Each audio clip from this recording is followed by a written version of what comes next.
दोस्तों, वीडियो को शुरू करने से पहले एक डिस्क्लेमर मैं आपको देना चाहूँगा कि वीडियो सिर्फ और सिर्फ एजुकेशनल पर्पस के लिए है। यहाँ पे इन्वेस्टमेंट एडवाइस आपको नहीं दी जाती है, तो वीडियो को देखना सीखने के हिसाब से है। बाकी दोस्तों, इससे पहले एक वीडियो मैं आपको दे चुका हूँ, उम्मीद करता हूँ कि आपने इसको देखा होगा। देखा नहीं है तो आप इसको जरूर से देखना। स्टॉक मार्केट में ब्रेकआउट यानी निफ्टी में ब्रेकआउट हो चुका है या फिर नहीं।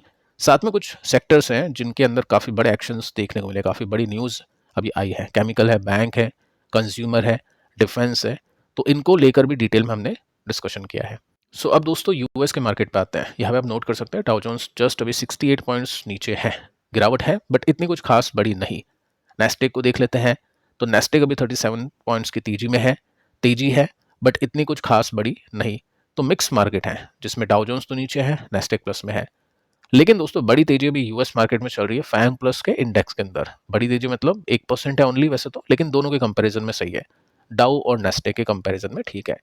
अब एक क्वेश्चन आ सकता है कि यहाँ पे हमको फैंग में अगर इंडियन इन्वेस्टर्स को इन्वेस्ट करना है तो एक ईटीएफ आता है मेरे एसिड फैंग का, वो कुछ खास नहीं कर रहा है। क्योंकि दोस्तों मैं आपको बता चुका हूँ कि ऑलरेडी ये जो ईटीएफ है जो इंडिया में है, जो इस इंडेक्स में इन्वेस्ट करता है, वो इस इंडेक्स से भी ज़्यादा रिटर्न्स दे चुका है। तो कुछ समय के लिए वहाँ पे थोड़ी सी रोक लगी है। सर्किट लिमिट बहुत ही कम हो चुकी है, वॉल्यूम अभी थोड़े से कम हो गए ताकि मिसमैच बड़ा नहीं हो जाए। क्योंकि रिटर्न्स एक्चुअली देखा जाए तो फैंग प्लस इंडेक्स के बराबर ही देने चाहिए। थोड़ा सा ऊपर नीचे चलता है लेकिन यहाँ पे गैप काफ़ी बढ़ चुका है। ठीक है, तो वो सब एक पॉइंट है, इस वजह से ये थोड़ा सा अंडर परफॉर्म कर रहा है फैंग प्लस के इंडेक्स के कंपैरिजन में। लेकिन हाँ, लॉन्ग टर्म में अगर ये जो इंडेक्स है जिसमें यूएस की टॉप 10 कंपनीज है टेक, जिनमें ग्रोथ बहुत ही ज़बरदस्त है, तो अगर ऐसा होगा कि ये इंडेक्स अगर अच्छा परफॉर्म करेगा तो फैंग ईटीएफ भी अच्छा परफॉर्म करेगा। अब देखो कुछ बड़ी न्यूज़ नहीं है। एफआई और डीआईएस का डेटा मैं आपको बता देता हूँ। एफआई ने बेचा है आज के दिन भी, कल के दिन 5,000 करोड़ के आसपास का बेचा है, 2400 करोड़ का बेचा है। और डीआईएस ने इसी के आसपास की बाइंग की है, 2400 करोड़ का बेचा है और डीआईएस ने 2400 करोड़ की बाइंग की है। अब दोस्तों आईपीओस पे आते हैं। आपको बताइए आईपीओ मार्केट अभी के समय गर्म हो चुका है। काफ़ी सारी कंपनीज हैं जो अपने आप को लिस्ट करवाना चाहती हैं। इस मार्केट की ग्रोथ जो अभी रिवर्सल निफ्टी में है उसका फ़ायदा उठाना चाहती हैं। तो जीएमपी का मतलब दोस्तों ये होता है ग्रे मार्केट प्रीमियम, यानी जितना जीएमपी होगा, जितना ज़्यादा होगा उतने ही ज़्यादा रिटर्न्स मिलने की एक्सपेक्टेशंस हो सकती है। लिस्टिंग एंड पे कोई गारंटी नहीं होती है, एक्सपेक्टेशंस हो सकती है। तो मैं आपको जीएमपी बता देता हूँ कि किसका कितना है। ऐसा कुछ नहीं है आपको किसी में अप्लाई करना है नहीं करना है, वो सब आपकी मर्जी है। ठीक है, आप जीएमपी यहाँ पे देख सकते हैं। जस्ट मैं आपको इन्फॉर्मेशन प्रोवाइड कर रहा हूँ। अब देखिए ग्लोब सिविल प्रोजेक्ट्स ये कंपनी है। जितने भी कंपनीज मैं आपको यहाँ पे बता रहा हूँ सभी कंपनीज अभी ओपन है आईपीओ लगाने के लिए। मतलब विंडो जो भी उनकी होती है 2-3 दिन की, वो अभी ओपन है। ठीक है, 18% का जीएमपी है इसका। सेकंड कंपनी देखते हैं कल्पतरु, इसमें 2% का है ओनली। इसके बाद में थर्ड कंपनी देखते हैं, इसका नेम आप पढ़ सकते हैं यहाँ पे। इसका जीएमपी ओनली 7% का है। इसके बाद में नेक्स्ट कंपनी पे आते हैं संभव स्टील पे, इसका जीएमपी ओनली 7% का है। अब जो अभी बहुत ज़्यादा हाइप में है, चर्चा में है, लेकिन जीएमपी गिरा है जिसका, मतलब 6% का था, उससे तो बढ़ चुका है 10%, लेकिन वैसे कुछ खास नहीं है। उसका नाम एचडीबी फाइनेंशियल, ये अभी 10% के जीएमपी पर है। तो यहाँ पे जो इन्वेस्टर है ना, बैट करने की कोशिश कर रहे हैं। क्योंकि अभी डे 1 का डेटा मैंने देखा जिसमें आई थिंक 37% अप्लाई हो चुका है। हो सकता है पूरा अप्लाई हो जाए 2-3 दिन में। तो यहाँ पे जो बैट की जा रही है इन्वेस्टर्स की तरफ से, वो लिस्टिंग गेन्स के लिए नहीं की जा रही है। क्योंकि 10% में तो किसको कितना मिलेगा 15,000 रुपीज़ की एप्लीकेशन पे, या बड़ी भी एप्लीकेशन पे कितना ही कमा लेंगे। लेकिन लॉन्गर टर्म के लिए इसको देखा जा रहा है क्योंकि इसकी वैल्यूएशन कंफर्टेबल है। लेकिन अर्निंग ग्रोथ में मैंने आपको बताया था कि थोड़ी सी कम हुई है वाई वाई बेसिस में। देखते आगे कंपनी कैसे चलती है, क्योंकि ब्रांड वैल्यू काफ़ी इसकी कमाल की है। एचडीएफसी बैंक की सब्सिडरी हम इसको बोल सकते हैं। तो उस वजह से ये लॉन्ग टर्म इन्वेस्टर्स की रडार पे है। बाकी लिस्टिंग गेन्स में अगर मैं जीएमपी के हिसाब से देखूँ तो ये जो कंपनी है अभी तक के, मतलब जितने भी आईपीओ अभी ओपन है उसमें मैक्सिमम है 18%। आप इसमें नोट करके चल सकता है। कल के दिन देखिए मैंने आपको एक पैटर्न सिखाया था जिसको हम बोल सकते हैं कप एंड हैंडल पैटर्न। दो कंपनीज के एग्जाम्पल के जरिए मैंने आपसे बातचीत की थी सिखाने के हिसाब से। और मैंने आपको कहा भी था कि कमेंट करके बताइए, इसके अलावा काफ़ी सारी कंपनीज और भी हैं जिनमें ये पैटर्न बना है, ताकि लोग उसको देख के स्टडी कर पाए, सीख पाए। मैक्सिमम लोगों ने बिल्कुल सही जवाब दिए। और आज के दिन हम देखने वाले असेंडिंग चैनल इस पैटर्न को, इसमें भी आप कमेंट करके बताना। यहाँ पे थोड़ा सा आपके लिए हार्ड हो जाएगा क्योंकि मैं खुद आपको 5 कंपनीज बता रहा हूँ, कल मैंने 2 ही बताई थी तो ईजी था। अब 5 के अलावा और कौन कौन सी कंपनीज है जो असेंडिंग चैनल बना रही है गिरने के बाद में। देखो तेजी में तो कंसिस्टेंस जो कंपनीज होती है, कंसिस्टेंट जो कंपनीज होती है उसकी बात नहीं कर रहे हम, यहाँ पे बात कर रहे हैं ऑलरेडी कंपनी का स्टॉक नीचे है, उसके बाद में रिवर्सल मिल चुका है, उसके बाद में इस पैटर्न के हिसाब से स्टॉक्स ऊपर जा रहे हैं। अब देखो ये जो ग्रोथ बनती है ना, इसको बोलते हैं हम स्लो ग्रोथ। बड़ी तेजी मंदी के लिए स्टॉक को या तो ब्रेकआउट देना पड़ेगा या ब्रेकडाउन देना पड़ेगा। अगर यहाँ से ब्रेकआउट हो जाता है तो एक हाई स्विंग बनता है, मतलब हाई ग्रोथ स्विंग बनता है, और ब्रेकडाउन करता है तो स्टॉक वापस से नीचे की तरफ आते हैं। तो असेंडिंग चैनल में काफ़ी इन्वेस्टर्स इन्वेस्ट कर देते हैं, काफ़ी इन्वेस्टर्स वेट करते हैं कि ये ब्रेकआउट करे पहले, तब जाके इन्वेस्ट करें। ठीक है, तो वो दोनों पॉसिबिलिटीज़ होती हैं। यहाँ पे ऐसा कुछ नहीं है आपको इन्वेस्टिंग करनी है, क्योंकि प्राइस मैं आपको चार्ट के अंदर नहीं दिखाऊंगा कौन सी प्राइस पे क्या है, जस्ट मैं आपको सिखाऊंगा कि पैटर्न कैसे देख सकते हैं और पैटर्न अभी क्या क्या बन रहा है। और होमवर्क आपका है कि आप बाकी कंपनीज के ऊपर अपनी स्टडी करना इस पैटर्न के थ्रू। अब देखिए दोस्तों, जो फर्स्ट कंपनी है इसका नाम है बीकाजी फूड। बाकी और भी चलो इन्फॉर्मेशन मैं आपको दे देता हूँ। 90 के आसपास का पी है इसका। पिछले 2 क्वार्टर में इसके नंबर्स कुछ खास नहीं गए, लेकिन पिछले क्वार्टर में इन्वेस्टर्स की एक्सपेक्टेशन थी कि क्रैश होगा, मतलब कमेंट सेक्शन में एक्सपेक्टेशंस थी, लेकिन मैंने आपको बताया था कि क्यू ओ क्यू बेसिस पे इसमें मार्जिन इंप्रूव हुए हैं, तो स्टॉक क्रैश नहीं होना चाहिए था, और ये स्टॉक जो क्रैश है वो भी नहीं हुआ था। चलिए देखिए दोस्तों, यहाँ पे पैटर्न को देखते हैं।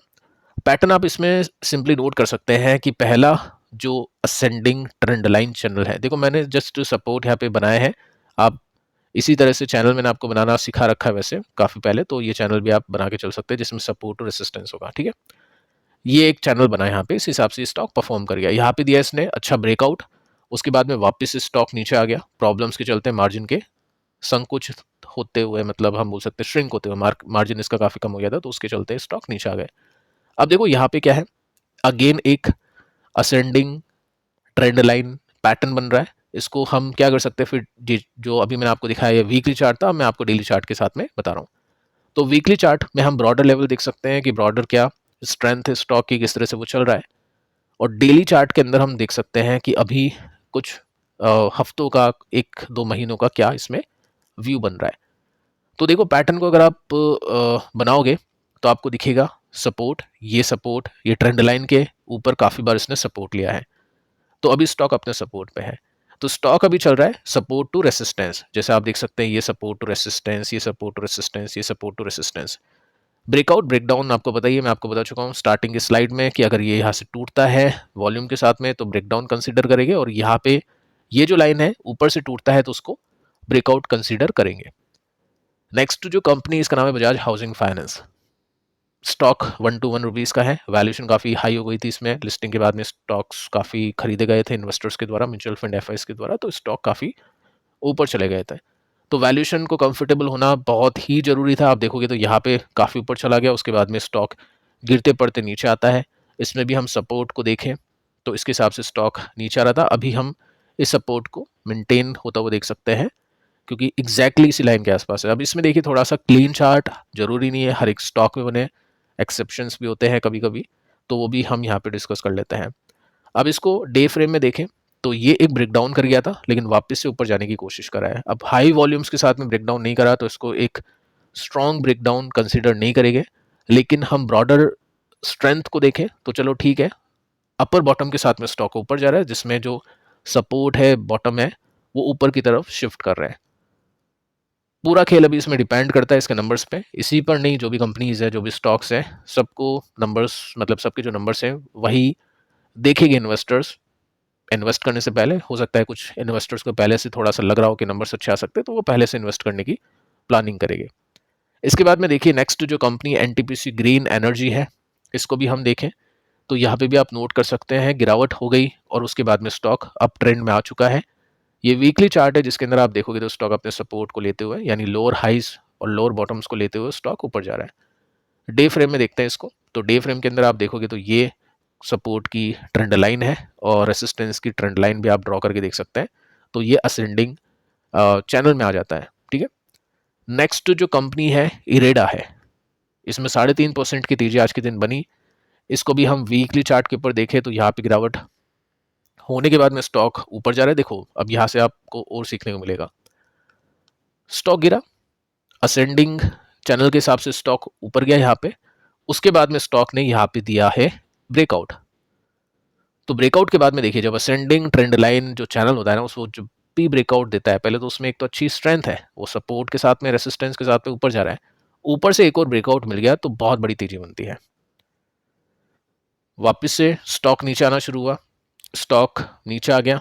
अब यहाँ पे आप देखोगे तो वापस से एक असेंडिंग ट्रेंड लाइन चैनल बना, जैसे यहाँ पे बना था, ठीक है। लेकिन वो ब्रेकआउट नहीं कर पाया, उसने कर दिया ब्रेकडाउन। तो स्टॉक जैसे यहाँ से ब्रेकआउट करने पर चला था, यहाँ से ब्रेकडाउन करने पर गिर गया।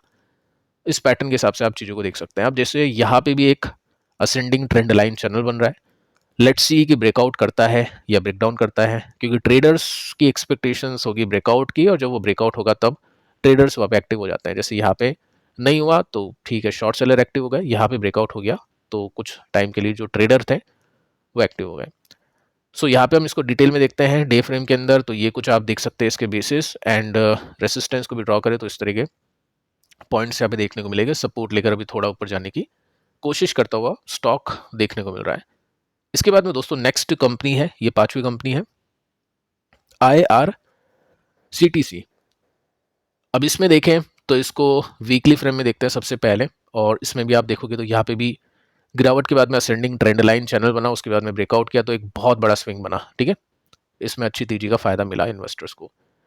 यहाँ पे भी आप देखोगे तो स्टॉक ऊपर जा रहा था, लेकिन उसके बाद में ब्रेकडाउन कर गया तो स्टॉक नीचे आ गया। तो ये सब चीज़ें आपको नोट करके चलनी चाहिए।